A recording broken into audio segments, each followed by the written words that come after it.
To our air and missile defense soldiers, I wanted to take a minute to talk to you today about appreciation and gratitude for what you do every day.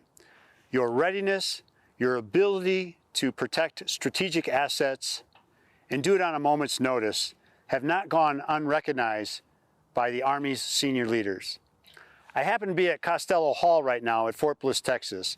Costello Hall was named after then Major General Jack Costello, the commanding general of Fort Bliss. In 1995, I had the great fortune of being his aide-de-camp. Well, 26 years ago, General Costello was putting soldiers onto airplanes to deploy them to the Middle East multiple times.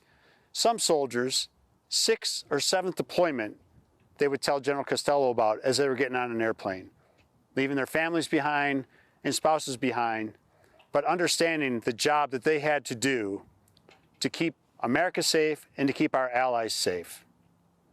So things haven't changed in 26 years. Our adversaries are still out there. They still wish to do us harm. And you, as Army Air and Missile Defense soldiers, continue to meet the call. I can't tell you how proud I am of the job that you continue to do.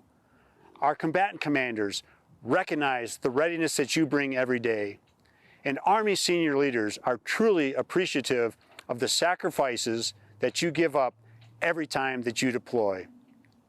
I ask that you stay resilient, you stay ready, and keep the faith with the Air Defense Artillery Branch. This morning I had the great opportunity to talk to soldiers from Alpha 2 THAAD, 143ADA, and 243ADA. And to a soldier, they expressed to me that the pride that they had in doing their mission while they were deployed. Yes, they were separated from their family, separated from their friends, many of whom were given a deployment on very, very short notice. But yet, they deployed, they got certified, and they did their mission with a recognition of the importance that they were providing for strategic deterrence in the CENTCOM AOR. Well, I just recently returned from my second deployment earlier this year. First one, it was completely different than the next. Like, each person will experience a deployment differently. They're not always going to be the same. Each deployment, even if it's returned to the same area, it's not going to be the same outcome.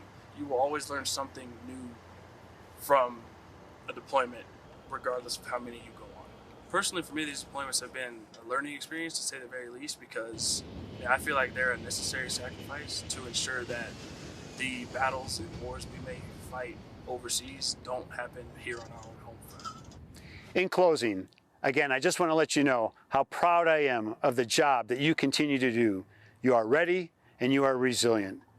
The Secretary of the Army, the Chief of Staff of the Army, and Sergeant Major of the Army, as well as other Army senior leaders, all recognize of the great job that you do day to day to stay ready.